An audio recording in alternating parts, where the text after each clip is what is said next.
एक बार ओम का उच्चारण। ओम।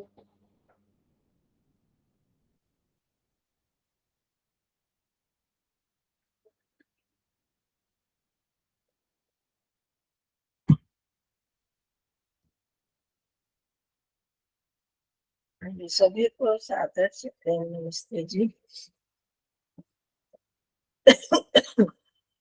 तो हमने पीछे जो सूत्र किया था, संस्कार साक्षात पूर्व जाति ज्ञानम। नमस्ते। संस्कारों का, अपने संस्कारों को जब हम देखते हैं, उनको कि कौन कौन से संस्कार उठे, वृत्तियां तो अलग से होती हैं जो हमारे प्रत्यक्ष रूप में आती हैं, और संस्कार हमारे उनसे भी सूक्ष्म होते हैं। तो जब योगी संस्कारों का साक्षात करता है तो उसको पुराने अपने जन्मों का ज्ञान होता है। इस बारे में हमने बात की थी और इसका निचोड़ निकाला था कि 10 महासर्गों का ज्ञान होने पर भी जैतिषक व्याकरण ने जब देखा तो उसने यही कहा कि संसार में दुख ज्यादा है। दुख बहुलो संसार है, ये संसार में दुख ज्यादा है और सुख बहुत कम है। और उसमें भी अगर हम देखते हैं तो ये जो असली सुख तो मोक्ष का ही सुख है। तो हमारा जो मनुष्य जन्म मिला है उसका हमारा यही उद्देश्य होना चाहिए कि हम वास्तविक सुख को प्राप्त कर सकें। जो झूठे मूठे जो छोटे छोटे सुख हैं, क्षणिक सुख हैं, उनमें हम फंस जाते हैं। तो उनसे हमें वैराग्य उत्पन्न करना है, स्वयं विवेक करके। कि इस बारे में हमारी बहुत बार चर्चा हुई है कि योग विवेक तो हमें बनाना पड़ेगा कि ये हमें लगते हैं, बाहर के सुख लगते हैं, क्या वास्तव में ये सुख है कि नहीं। जब तक हम इस चीज को अपने अंदर से ग्रहण नहीं कर पाएंगे तब तक हम संसार के आकर्षणों को नहीं छोड़ सकते। हर जो भी हमें संसार से जो भी सुख मिलता है, हमें लगता है कि ये सुख है, तो क्या वह वास्तव में सुख है। हम क्या करते हैं कि उसके साथ तो जुड़े हुए दुख होते हैं उसको नहीं समझते। परिणाम ताप संस्कार गुण वृत्ति विरोधाच दुखम में सर्वम विवेकिना, कि कहाँ कहाँ पर क्या क्या दुख है।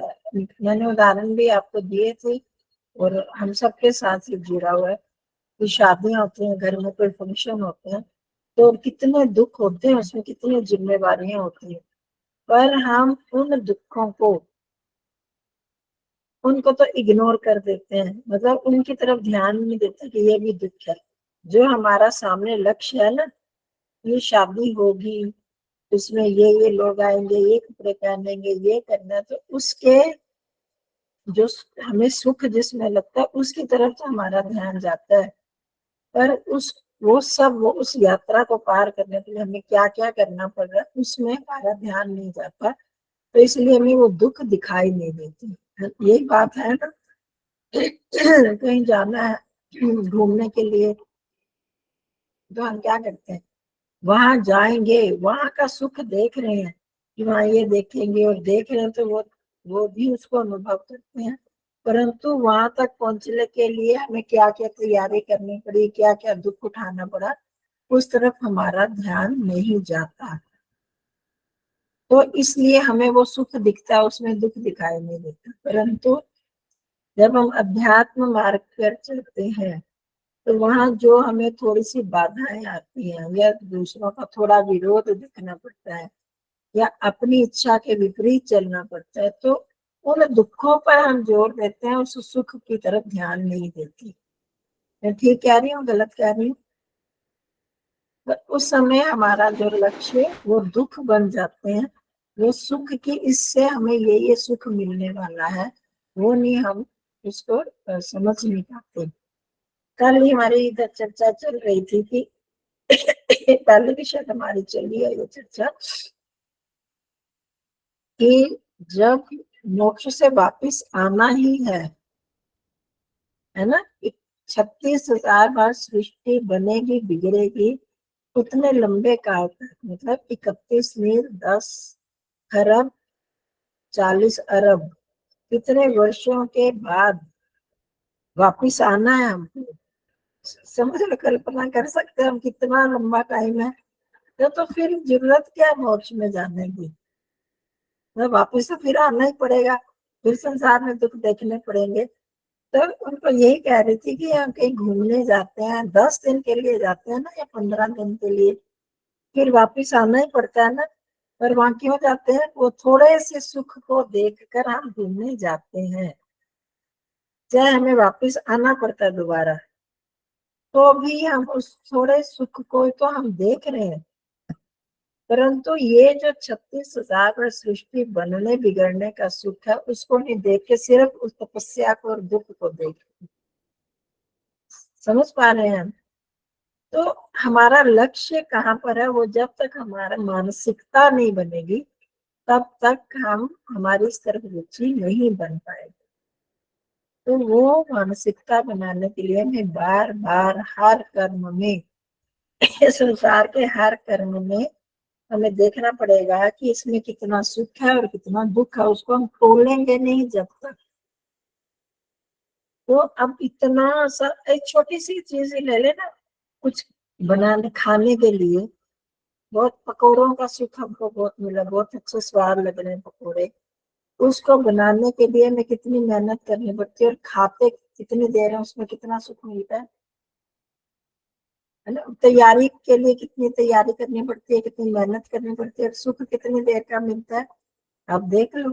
पर हमारा जो लक्ष्य, नजर सिर्फ सुख की तरफ रहती है, उस मेहनत की तरफ नहीं रहती। और यहाँ उल्टा हो रहा है। यहाँ जो मोक्ष का सुख असली मिल रहा है, उसको नहीं हम देख रहे, और हमारी नजर कहाँ पर रहती हुई है? सिर्फ उसके दुखों पर। ये छोड़ना पड़ेगा, ये छोड़ना पड़ेगा। तो इसलिए हमारा यहाँ पर इंटरेस्ट नहीं बन पाता, रुचि नहीं बन पाती।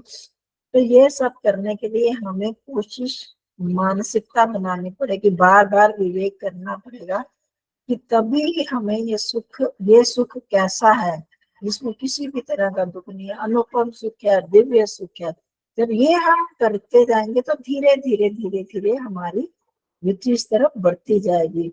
और अब तक जो हमने किया और उसमें हमको जो सुख मिल रहा है, वो उस पर भी हमारी बहुत चर्चा हुई है कि हमारी क्या सुख मिलता है। हमें इच्छाएं हमारी कम होती जाती, संतोष का हमको सुख तो मिल रहा है ना। तो वो सुख, दूसरों की अपेक्षा हम कितने सुखी हो जाते हैं जब हम तुलना करते हैं, तो भी हमारी रुचि इस तरफ बनती है। तो जो जो हमको प्राप्ति हो रही है, उसको हम जरूर उसका मूल्यांकन करें, तब हम इस तरफ आगे बढ़ पाएंगे।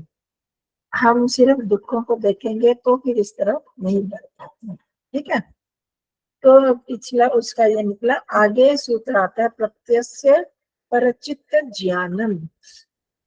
प्रत्यय, आपने बहुत बार ये शब्द आया, प्रत्यय का अर्थ होता है ज्ञान। तो यहाँ पर अर्थ है वृत्तियां, दूसरे की वृत्ति को देखकर, दूसरे के और मोटे शब्दों में कहें तो दूसरे के कर्मों को देखकर हमें उसके चित्त के बारे में ज्ञान हो जाता है कि उसके चित्त में क्या चल रहा है, मन में क्या चल रहा है ना। बहुत बार हम दूसरे के मन में क्या चल रहा है कैसे पता करते? ये इंसान ऐसा है, उसकी वृत्तियों को देखकर, जिसको बहुत खाने की, बड़ा ये बना ले, ये खा ले, ये खा ले, हम क्या कहते हैं? ये बड़ा चटोरा है, कहते हैं ना हम। देखिए, इसको खाने का इतना शौक है, ये बनाओ, ये खाओ, ये खाओ, ये बड़ा चटोरा है, बड़े स्वादु है ये इंसान। तो इससे हमें पता लगा ना, उसके चित्त का ज्ञान पता लगा। और चित्त ज्ञानम, इससे उसकी उस आदत से कि ये खरीद, ये खा लेते हैं, ये खा लेते हैं। दूसरा, जब देखें किसी को बहुत कपड़े को खरीदता है, ये कपड़ा अच्छा, या खरीदे नहीं तो क्या होता है, कई बार बातचीत करते हैं तो हमारी किस विषय पर ज्यादा बातचीत हो रही है, तो उससे हम उसके चित्त का ज्ञान पा लेते हैं ना। हमें समझ में आती है कि इसकी रुचि कपड़ों में बहुत रुचि है, ये भी पहन लूं, ये भी खरीद लूं, वो भी कर लूं। तो ये तो स्थूल स्थूल चीजें हुई। तो इसी तरह दूसरे के संस्कारों को या वृत्तियों को, संस्कारों को तो हम नहीं पढ़ पाते, मेरे मन के अंदर क्या चल रहा है हम नहीं जान पाते, परंतु वृत्तियां, वो कैसा व्यक्ति है, कोई हमारे सामने बैठा है, वो बार बार इधर उधर देखता है, वो कहता है बड़ा चंचल, चंचल वृत्तियां है इसकी, बड़ा चंचल मन वाला है। इतना मोटा मोटा तो हमको पता चलता है ना। तो इस तरह से जब हम दूसरे की वृत्तियों पर बार बार ध्यान करते हैं तो हमें उसके चित्त का ज्ञान हो जाता है कि वो उसमें किस प्रकार के संस्कार अधिक है, राजसिकता है ज्यादा, तामसिकता है या सात्विकता है। तो शांत व्यक्ति को देखकर ये बड़ा सात्विक व्यक्ति, इसके पास बैठने से हमें शांति मिलती है। महात्माओं के पास, साधुओं के पास तभी हम जाते हैं ना, तो उनसे के पास बैठकर हमको शांति मिलती है, क्योंकि उसकी सात्विकता से। कोई राजसिकता, कोई राजसिक होता है, तो इन चीजों से देखकर हम दूसरे के चित्त का ज्ञान हो जाता है योगी को, जब उस पर वो। तो ये तो हमें मोटा मोटा होता है, तो जब पूरी तरह से उसके चित्त को देखते हैं, उसके वृत्तियों पर ही टिक जाता है इंसान, तो उसके चित्त का पर चित्त ज्ञान, दूसरे के चित्त का ज्ञान होने लगता है कि उसके अंदर कौन कौन सी संस्कार भरे हुए हैं, पिछले जन्मों में कौन कौन सी वृत्तियां उसकी इकट्ठी हुई पड़ी है। तो परंतु इसमें एक शर्त है कि एक सीमा है। अगले सूत्र में बताया, न च तत्सालंबनम तस्य अविषयी भूतत्वात्, न च तत्सालंबनम तस्य अविषय भूतत्वात्। हमें ये पता है कि इस व्यक्ति को खाने का बड़ा शौक है, पहनने का बड़ा शौक है, या इसका दूसरे के प्रति बहुत रागात्मक व्यक्ति है, इसकी किसी से द्वेष है, पर किस विषय में है उसके बारे में ज्ञान नहीं। इतना तो पता चल जाता है कि उसकी वृत्तियां रागात्मक है, मोहात्मक है, लोभ है उसको, पर किस चीज का और किसका है, किस व्यक्ति की चीज का उसको लोभ आ रहा है या मोह आ रहा है, वो उस विषय का ज्ञान नहीं होता, क्योंकि योगी उस पर ध्यान नहीं लगाता। क्यों? योगी को क्या जरूरत पड़ी है कि अपनी वृत्तियों को वो खराब करे? तो उसको वो विषय तस्य अविषय भूतत्वात्, दूसरे को उस ज्ञान का वो आलंबन नहीं बनाता, उसको विषय रखकर वो ध्यान नहीं लगा रहा, समाधि नहीं लगा रहा, वो सिर्फ उसके चित्त को जानने के लिए लगा रहा है। तो ये नहीं पता चलता कि किस, बहुत सारे लोग कहते हैं ना उसकी यहाँ पर वृत्ति है, कई बार ज्योतिषी भी बताते हैं, हम उनको ज्योतिषी कहते हैं, या मानसिक मनोवैज्ञानिक भी बता देते हैं, इसकी इसके मन में ये, इसका मन कहीं और लगा हुआ है, इस समय इसका ध्यान यहाँ नहीं है, कहीं बाहर है इसकी वृत्ति, पर क्या है वो नहीं बता, है ना। हमें भी बहुत बार पता चलता है इसका ध्यान यहाँ नहीं लगा था, पर क्या वो सोच रहा है दूसरा व्यक्ति वो नहीं बता पाते, क्योंकि तसे उस विषय पर उसका वो आलंबन नहीं पता चलता कि उसका कहाँ कहाँ पर मन लगा है, कहाँ कहाँ पर वो फंसा हुआ है। एक वो सीमा उसके लिए हो जाती है। तो दूसरे के विषय का वो ज्ञान तो कर लेता है कि उसकी किस प्रकार की प्रवृत्ति है, परंतु किस विषय को लेकर है, किस व्यक्ति को लेकर है, वहां पर वो नहीं पहुंच पाता, क्योंकि वो उसको ही अपना विषय नहीं बनाता है। तो ये सारी सिद्धियों की बातें हो रही हैं बहुत बार।